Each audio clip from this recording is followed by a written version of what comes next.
mentioned at the top of the show that we do talk about ABA. And there's a good reason why we talk about ABA, because it's scientifically proven to be effective for all of our kids.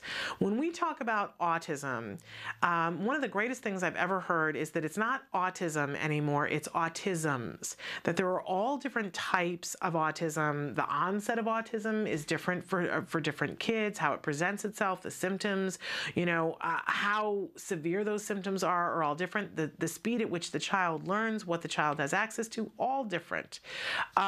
And our expectation that we have something that's cookie cutter that's going to work the same for all of them is really unrealistic, right? And there are all different types of therapies that parents engage in with their children on the autism spectrum. And I think it's important that we talk about ABA, as I said, because it has been scientifically proven to be effective at creating progress for all of our children, no matter how profoundly affected they are, no matter how high functioning they are. We can see progress in all of them using the principles of ABA if we get good quality ABA therapy and the right amount. Now, that's a lot of asterisks in there, and all of those asterisks are tied to the individuality of the child, of their symptoms and their ability to learn and their circumstances.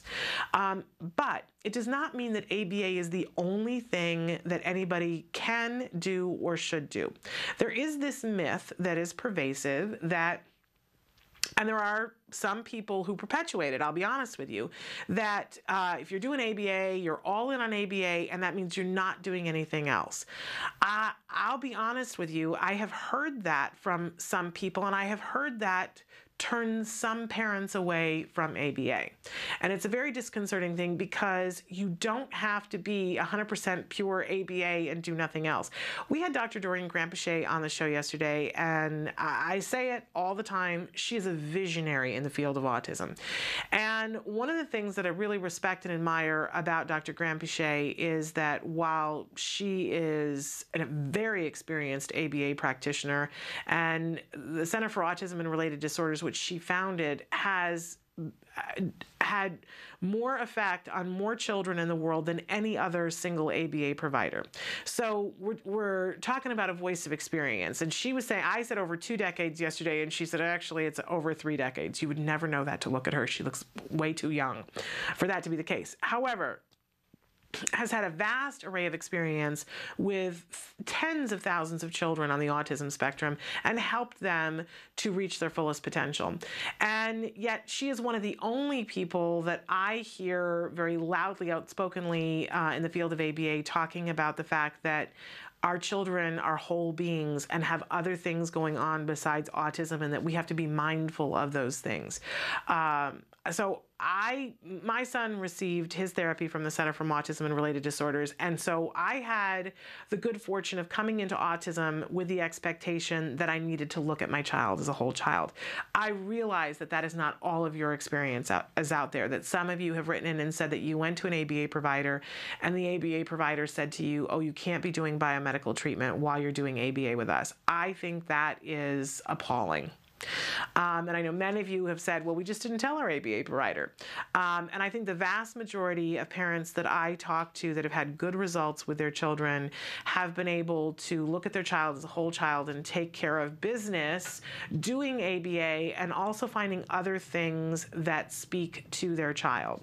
I do like to remind everybody to be very mindful of the fact that there are people out there who want to take your money and your time. And I wish that that were not the case, right? But we need to be adults about it and realize that there are some people out there who are quacks and who are doing things with children that are not evidence-based, that have no reality, and they're not seeing results, and they can't point to any results, not with any children.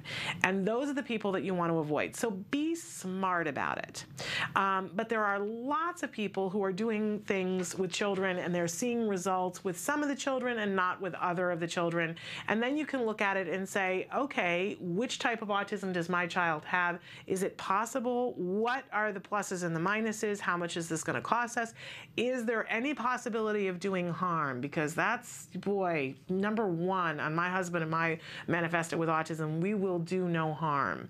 That we're not interested in making our child a petri dish to experiment, drugs that FDA has not looked at. I'm not interested in that. But be mindful and make sure that you're looking at things. There are great organizations out there that talk about what's science-based and what's evidence-based. I know that, a lot of times people are dismissive of something and saying, well, it's not shown to be effective with all of our kids. I believe in my heart as a parent that someday, and I hope soon, and there are great minds that are working on it, that we will be able to phenotype autism, and that in my lifetime, and I hope even in the next 5 years, that we're going to be able to say, oh, your child has type 32B autism. And what we found to be effective with type 32B is this, and this. You want to do ABA, but you'll also want to do these other companion therapies along with it, and that has been shown to be effective with this type of autism.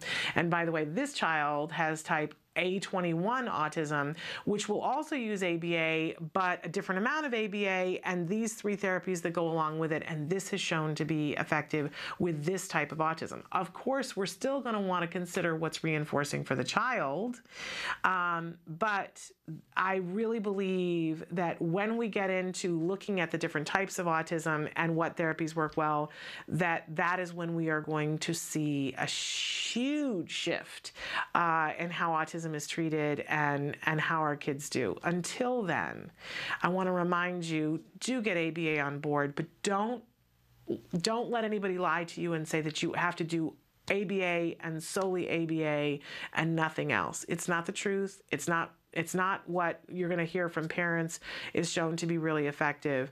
Look at your child as a whole and make sure that you take care of business. So myth of the day, shattered. When you're doing ABA, you don't have to do it to the leaving out everything else, to the exclusion, that's the word I want, of everything else. Isn't that a lovely way of looking at the world?